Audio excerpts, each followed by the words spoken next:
Welcome to academic study centre. तो हम बहुत ही इंपॉर्टेंट वीडियो आपके लिए लेकर आए हैं इंजीनियरिंग मैकेनिक्स से रिलेटेड। तो इसमें आपको बहुत इंपॉर्टेंट क्वेश्चंस मिलेंगे जो आपके एग्जाम के लिए बहुत ही इंपॉर्टेंट हैं। ठीक है, तो आइए स्टार्ट वीडियो। फर्स्ट क्वेश्चन आपको दिया हुआ है, a body of mass m moving with constant velocity v strikes another body of same mass moving with same velocity but in opposite direction. The common velocity of both the bodies after collision. तो आपसे क्या करा है, ये हमारी एक body है, ये हमारी एक बॉडी, दोनों क्या है, कोलिजन करती हैं। ठीक है, दोनों का मास और वेलोसिटी क्या है, सेम है। तो आफ्टर कोलिजन इनकी वेलोसिटी क्या हो जाएगी, इनकी वेलोसिटी हो जाएगी 2v। नेक्स्ट क्वेश्चन आपसे करा है, the below figure shows the three coplanar forces P Q R acting at a point O if these forces are in equilibrium. तो अगर ये हमारे तीनों फोर्सेस क्या है, इक्विलिब्रियम में है, पी क्यू आर। ठीक है, तो अगर ये फोर्सेस हमारे इक्विलिब्रियम में होंगी तो कौन सा ऑप्शन आपको राइट आंसर होगा। तो जैसा कि आप जानते हैं लामी का प्रमेय क्या होता है, जो हम फोर्स कंसीडर करते हैं उसके सामने का जो साइन होता है उस एंगल को हम लेते हैं। ठीक है, जैसे कि अगर हमने पी फोर्स को कंसीडर किया तो पी अपॉन क्या हो जाएगा, sine alpha, R upon sine gamma, Q upon sine beta, ये तीनों क्या होंगे, आपस में इक्वल होंगे। ठीक है, तो इसका राइट आंसर आपको क्या हो जाएगा, बी इसका राइट आंसर हो जाएगा। P by sine alpha, Q by sine beta और आर बाई साइन गामा। ठीक है, next question, this homogeneous rod of length L suspended at the top will be. ठीक है, तो सेंटर क्या हो जाएगा उसका, उसका सेंटर हो जाएगा 2l/3। ठीक है, नेक्स्ट क्वेश्चन आपसे क्या करा है, the angle of inclination of the plane at which the body begin to move down the plane. ठीक है, तो वो हमारा एंगल ऑफ इंक्लिनेशन क्या कहलाता है, जब हमारी बॉडी क्या करती है, मूव करना स्टार्ट करती है। ठीक है, ये एंगल आपसे पूछा हुआ है, जब हमारी बॉडी क्या करना हो, मूव करना स्टार्ट करे, तो हमारा एंगल क्या कहलाता है, एंगल ऑफ फ्रिक्शन कहलाता है। Pick up wrong statement about friction force for a dry surfaces friction force is. तो ड्राई सर्फेस के लिए रॉन्ग स्टेटमेंट कौन सा हो जाएगा, proportional to the normal load between the surfaces. तो इसका राइट आंसर क्या है, इसका राइट आंसर सी है, proportional to velocity of the sliding. ठीक है, तो क्या हो जाएगा, proportional to velocity of sliding. Next question, the term centroid is. तो इसका राइट आंसर क्या है, the same as the centre of gravity. Centroid क्या होता है, same as the centre of gravity. Next question, the CG of a plane lamina will not at its geometrical centre in the case of. तो किसका जो centre of gravity होता है वो क्या होता है, जियोमेट्रिकल सेंटर पे नहीं होता है। तो राइट एंगल ट्राइंगल जो हमारा होता है, इसका सीजी कहाँ होता है, इसका सीजी जो है ट्राइंगल से बाहर होता है। ठीक है, जियोमेट्रिकल सेंटर। नेक्स्ट क्वेश्चन आपसे क्या करा है, if the masses of both the bodies as shown in the figure. तो फिगर आपको दिया हुआ है, reduce to 50%, then tension will be in the string. तो हमारी स्ट्रिंग में कितना टेंशन हो जाएगा, तो ये आपको क्या दिया हुआ है, फिगर दिया हुआ है। ठीक है, ये m2 मास और ये क्या है, m1 मास। अगर हम क्या करें, मास को हाफ कर दें तो हमारी क्या है, टेंशन जो है उसमें स्ट्रिंग में कितना हो जाएगा, तो टेंशन में हमारे स्ट्रिंग में कितना हो जाएगा, हाफ हो जाएगा। ठीक है, next question, the movement of inertia of a thin rod of a mass m and length l about an axis through its centre of gravity and perpendicular to its length. तो centre of gravity पूछा हुआ है, तो through its axis perpendicular to its length. तो length के perpendicular जो एक्सिस है उसके अबाउट क्या पूछा है, सेंटर ऑफ ग्रेविटी पूछा हुआ है। तो इसका राइट आंसर क्या हो जाएगा, ml² / 12। ठीक है, इसका राइट आंसर क्या हो जाएगा, ml²/12। तो अब कहा हुआ है आपसे, forces are called coplanar when. तो हमारी फोर्सेस कब कोप्लेनर होंगी, तो जैसा कि आप कोप्लेनर सही समझ रहे होंगे, सेम प्लेन मीन्स हमारी जब फोर्सेस क्या हो, वन प्लेन में हो, तो वो हमारी क्या कहलाएंगी, कोप्लेनर। ठीक है, तो इसका राइट आंसर बी हो जाएगा। A rubber ball is dropped from a height 2 metre if there is no loss of velocity after rebounding, the ball will be rise to a height. ठीक है, तो हमारी बॉल क्या है, 2 मीटर से drop हो रही है, क्या है, रबर बॉल है। ठीक है, तो इसमें वेलोसिटी लॉस क्या है, 0 है। अगर वेलोसिटी लॉस होता तो हमारी जो बॉल है वो क्या होती, 2 मीटर से कम राइज करती। लेकिन क्या है यहाँ पे वेलोसिटी लॉस, लेकिन यहाँ पे क्या है, यहाँ पे वेलोसिटी लॉस क्या है, यहाँ पे वेलोसिटी लॉस नो लॉस है। ठीक है, तो हाइट कितनी हो जाएगी, 2 मीटर हो जाएगी। Next question, A weight of 1000 Newton can be lifted by an effort person if there velocity ratio is 20, the machine is. ठीक है, तो वेलोसिटी रेशियो कितना दिया हुआ है, वेलोसिटी रेशियो 20 दिया हुआ है, और वेट हमारा 1000 न्यूटन कितने 80 न्यूटन के द्वारा उठाया जा रहा है, ठीक है। एफर्ट कितना है 80 न्यूटन है। तो मशीन आपसे पूछा हुआ है, मशीन हमारी कौन सी हो जाएगी, रिवर्सिबल मशीन हो जाएगी, ठीक है। Next question, centre of gravity of a solid cone lies on the axis at the height, ठीक है। तो आपसे पूछा हुआ है gravity, centre of gravity of solid cone, cone जैसा कि आप जानते हैं ये क्या है, कोन है। तो इसकी सेंटर ऑफ ग्रेविटी जो है हमारी बेस से कितना होती है, इसकी सेंटर ऑफ ग्रेविटी बेस से होती है h/4, ठीक है। तो इसका राइट आंसर क्या हो जाएगा, 1/4 of the total height of the base, ठीक है। तो क्या हो जाएगा, 1/4 हो जाएगा, हाइट का 1/4, जैसा कि मैंने आपको बताया। Next question, the periodic time t is given where omega equal to angular velocity of the particle, ठीक है। तो इसका राइट आंसर क्या हो जाएगा, 2π/ओमेगा, ठीक है। Periodic time t equal to क्या होता है, 2π/ओमेगा। Next question, the resultant of two forces P and Q such that P greater than Q acting along the same straight line but in opposite direction, ठीक है। तो इसका right answer क्या हो जाएगा, P माइनस Q। तो हमारी क्या है, the resultant of two forces P and Q, P and Q का हमें रिजल्टेंट फाइंड करना है, P ग्रेटर है Q से, acting along the same straight line, जो एक सेम स्ट्रेट लाइन द्वारा क्या है, सेम स्ट्रेट लाइन पे एक्ट कर रहे हैं, बट इन अपोजिट डायरेक्शन, ठीक है। तो क्या डायरेक्शन में क्या है, अपोजिट है। तो क्या हो जाएगा, P बड़ा है, हमने Q को क्या मान लिया, नेगेटिव मान लिया, तो क्या हो जाएगा इसका resultant, P minus Q। Next question, when two elastic bodies collide which each other, तो जो हमारी दो इलास्टिक बॉडी क्या है, कोलाइड करती हैं एक दूसरे के साथ, तो क्या होता है, इसका क्या है, इसके सभी आंसर क्या है आपके राइट आंसर है, ठीक है। तो the two bodies will come to rest after collision, the two bodies tend to compress and deform after the surface of contact, the two bodies begin to regain their original shape, ठीक है। अगर elastic body है तो इसके लिए क्या है, सभी स्टेटमेंट आपके सही है। The coefficient of friction depend upon, तो कोफिशिएंट ऑफ फ्रिक्शन किस पे डिपेंड करता है, nature of surface, area of contact, shape of the surface. तो ये किस पे, नेचर ऑफ द सरफेस पे डिपेंड करता है, ठीक है। एरिया पे डिपेंड नहीं करता, शेप पे डिपेंड नहीं करता, किस पे डिपेंड करता है, नेचर ऑफ सरफेस पे डिपेंड करता है। Next question, the angular velocity in radian per second of a body rotating at n revolutions per minute, RPM कितना है, n आरपीएम है, ठीक है। रिवॉल्यूशन क्या है, एन रिवॉल्यूशन पर मिनट, ठीक है। एंगुलर वेलोसिटी क्या पूछा आपसे, रेडियन पर सेकंड में पूछा हुआ है, तो कौन सा ऑप्शन राइट आंसर हो जाएगा, 2π/n/60, ठीक है। तो नेक्स्ट क्वेश्चन आपसे क्या करा है, a block of mass m1 placed on a inclined smooth plane is connected by a light string passing over the smooth pulley to mass m2 which moves vertically downward as shown in the figure, the tension in the string, तो tension कितना हो जाएगा, m1 m2 g 1 plus sine alpha upon m1 plus m2, ठीक है। इसका right answer क्या हो जाएगा, डी इसका राइट आंसर हो जाएगा। Next question,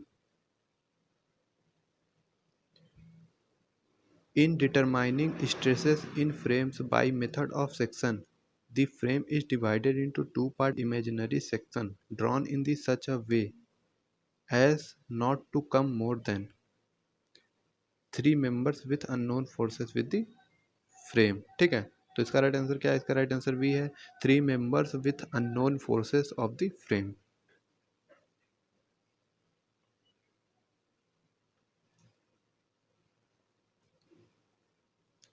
Next question. A machine having an efficiency greater than 50% is known as reversible, non-reversible, neither reversible nor non reversible. तो ऑप्शन क्या है, रिवर्सिबल। अगर क्या है उसकी इफिशियंसी 50% से ज़्यादा है तो वो क्या है, रिवर्सिबल मशीन है।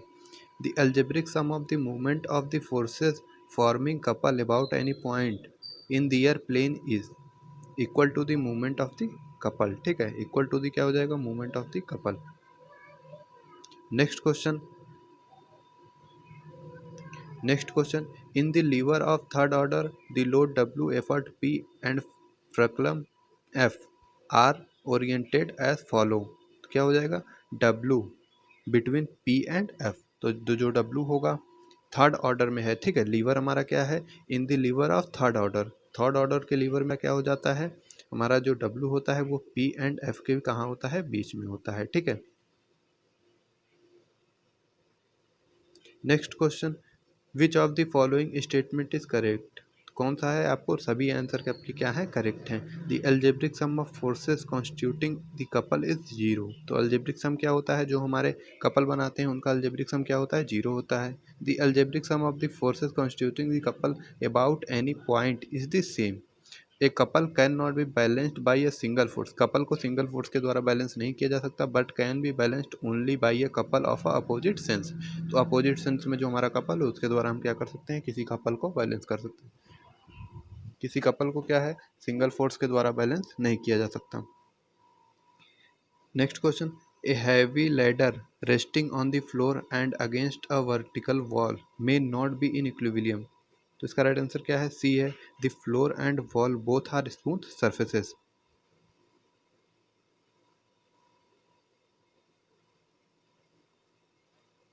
Next question, the skidding away of the vehicle on a level circular path can be avoided if their force of friction between the wheel and the ground is greater than the centrifugal force।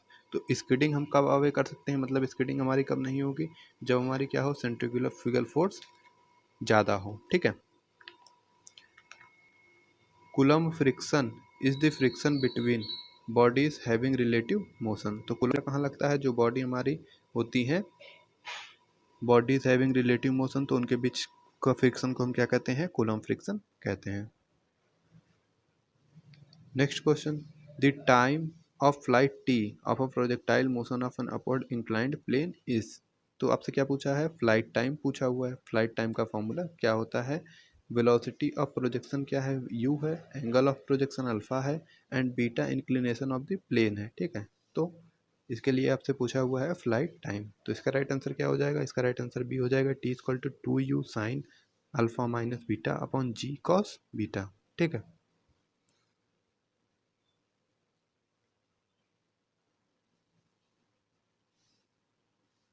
अगर आपसे क्या होता, अगर आपसे पूछता कि अगर आपको ये न दिया होता beta angle of inclination plane का न दिया होता, तो हमारा जो सिंपल फ्लाइट टाइम होता है वो कितना होता है, 2u साइन अल्फा बाई जी। ठीक है। ये क्या होता है, ये हमारा सिंपल फ्लाइट टाइम होता है, 2u साइन अल्फा बाई जी। तो यहाँ पे क्या, which of the following example of the lever of first order. First order का लीवर क्या है, arm of man, pair of scissors, pair of clinical tong. तो ये क्या है, सभी हमारे जो हैं वो फर्स्ट ऑर्डर के लीवर के एग्जाम्पल हैं। ठीक है। जो हमारा पेयर ऑफ सीजर्स होता है, आर्म ऑफ मैन होता है, पेयर ऑफ क्लिनिकल टंग होता है। Next question, the unit of movement of m की पावर 4। ठीक है। मूवमेंट ऑफ इनर्शिया की जो यूनिट होती है वो क्या होती है, मीटर की पावर 4। नेक्स्ट क्वेश्चन क्या है, three forces acting on a rigid body are represented in magnitude and direction line of action by the three sides of a triangle taken in order. The forces are equivalent to a couple whose movement is equal to twice of the area of the triangle. ठीक है। तो उसका movement कितना हो जाएगा, twice of the area of the triangle. The slope of the road surface generally provided on the curve is known as angle of banking. ठीक है। जैसा कि आप जानते होंगे, बैंक रोड आपने पढ़ा होगा, तो उसे हम क्या कहते हैं, एंगल ऑफ बैंकिंग कहते हैं, slope on the road surfaces. ठीक है। Next question, a force on acting on a body में change its motion, balance the other forces acting on it, retard its motion। a force acting on a body क्या क्या कर सकता है, ये हमारे सभी ऑप्शन क्या है, राइट आंसर है। Next question, the centre of gravity of N isosceles triangle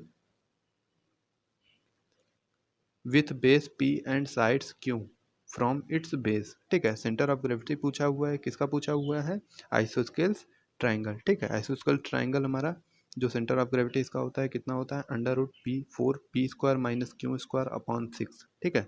इसका राइट आंसर क्या हो जाएगा, ए इसका राइट आंसर हो जाएगा। नेक्स्ट क्वेश्चन आपको दिया हुआ है, on a ladder resting on a smooth ground and leaning against vertical wall the force of a friction will be. तो ये क्या है, वर्टिकल वॉल है, ये आपकी क्या लगी हुई है, ये आपकी सीढ़ी लगी हुई है। ठीक है। स्मूथ हमारा क्या है, ग्राउंड हमारा क्या है, स्मूथ है, and leaning against the vertical wall. तो ये हमारी क्या है, लैडर लगी हुई है। तो आपसे कौन सा पूछा हुआ है, कौन सा हमारा ऑप्शन जो है राइट आंसर है, towards the wall at its upper and, away the wall at its upper and. तो जो फ्रिक्शन काम करता है, ये लैडर कहाँ मूव करेगा, ये लैडर इधर मूव करेगा और यहाँ से कहाँ मूव करेगा, नीचे मूव करेगा। अगर क्या हुआ, स्लाइड हुआ, तो फ्रिक्शन क्या होता है, ऊपर काम करता है। और इधर फ्रिक्शन कहाँ काम करता है, ये इस डायरेक्शन में फ्रिक्शन हमारा काम करता है। ठीक है, तो ये क्या है, फ्रिक्शन है, और ये क्या है, फ्रिक्शन है। ठीक है, तो इसका राइट आंसर क्या है, upward at its upper and. तो इसके अपर एंड जो हमारा होता है, उसके क्या करता है, अपवर्ड काम करता है। ठीक है, अगर हमारा लैडर जो है इधर मूव करेगा, लैडर में सीढ़ी अगर हमारी इधर मूव करेगी, तो फ्रिक्शन किधर काम करेगा, अपवर्ड इसके डायरेक्शन में काम करेगा। ठीक है, next question, the velocity of a body on reaching the ground from height h। तो क्या है, हमारी वेलोसिटी h हाइट से हमारी कोई बॉडी क्या है, गिर रही है, तो उसकी क्या है, वेलोसिटी कितना हो जाएगी, √2gh। ठीक है, नेक्स्ट क्वेश्चन, ये आपसे पूछा हुआ है कि फ्रेम स्ट्रक्चर एक आपको दिया हुआ है और आपसे राइट आंसर पूछा हुआ है। ये आपका क्या है, परफेक्ट फ्रेम है। ठीक है, ये आपका क्या है, परफेक्ट फ्रेम है। नेक्स्ट क्वेश्चन, लामी थ्योरम आपसे क्या कहता है। तो लामी थ्योरम आपसे कहता है, if three forces acting at a point are in equilibrium. तो जैसा कि मैंने आपको क्वेश्चन भी कराया है, each of the forces is proportional to the sine of the angle between other two. तो जो अदर टू हमारी फोर्सेस होती हैं, उनके साइन के क्या होता है, उनके साइन के प्रोपोर्शनल होता है। ठीक है, जैसा कि मैंने आपको अभी कराया हुआ है। Next question, the ratio of a static friction to dynamic friction is always. तो जो हमारे स्टैटिक फ्रिक्शन और डायनेमिक फ्रिक्शन होता है, इसका रेशियो हमेशा क्या होता है, ग्रेटर देन 1। हमेशा क्या होता है, एक से ज़्यादा होता है।